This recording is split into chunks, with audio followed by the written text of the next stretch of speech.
Hey everyone, it's ZOOMBINI again. Just to let you know, you should definitely subscribe to me because like 5% of you are. Seriously, for the amount of people that have watched the last video, please subscribe to me. Please, I beg. Please. Yeehaw, everybody. Tip my hat to you, madam. It's a cowboy video today, and I am so excited for it because it's my first review.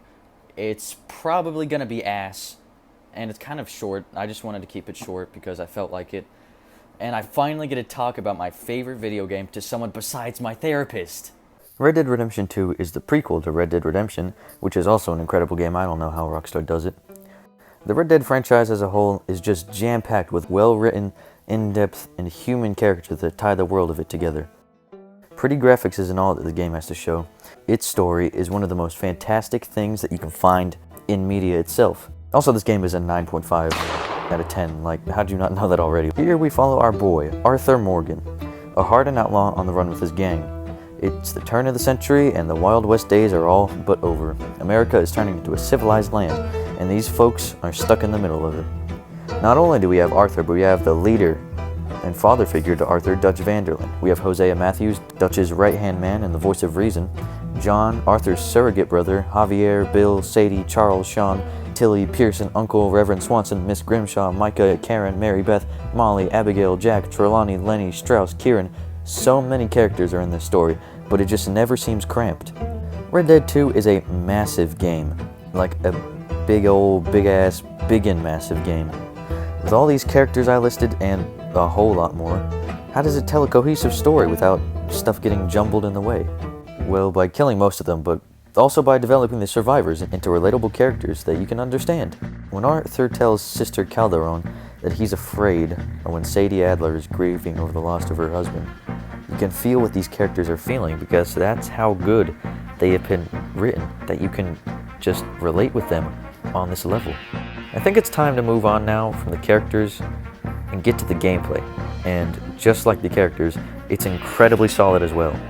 Firing your gun is responsive and satisfying, but the cover system is broken and just not good at all. Like, this shit is seriously broken and you can never get exactly where you want to be. Besides this hiccup, this game is great at making you feel like a real cowboy gunslinger. Now, riding your horse isn't anything special, like deadass. It's holding down the X/A button until you're where you want to be. Sometimes this game does certain things for you, like it'll auto-aim your gun or steer your horse during cutscenes, but I myself don't have much of a problem with it. Steering your horse during cutscenes kind of allows me to listen more to the dialogue and not pay attention to running face first into a tree and accidentally murdering my horse. It's more of a story-ended game than it is shooting or horse simulator. Alright, I lied. I'm getting back to the characters for a moment because that's mainly why I wanted to make this video in the first place.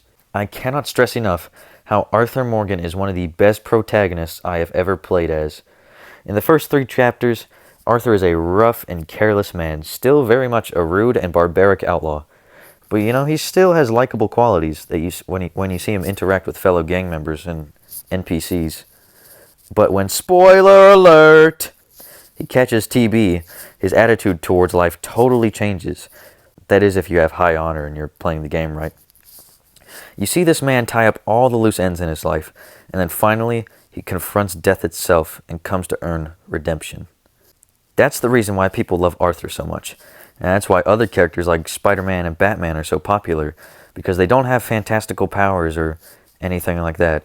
They're just humans overcoming massive obstacles that seem unconquerable, but they do it anyways. This masterpiece of a game is not just a video game, but a source of inspiration. To overcome those difficult tasks, to keep pushing forward for the ones you love, and to beat the people that doubt the righteousness of your journey. From the outside looking in, Red Dead Redemption 2 is Cowboy GTA.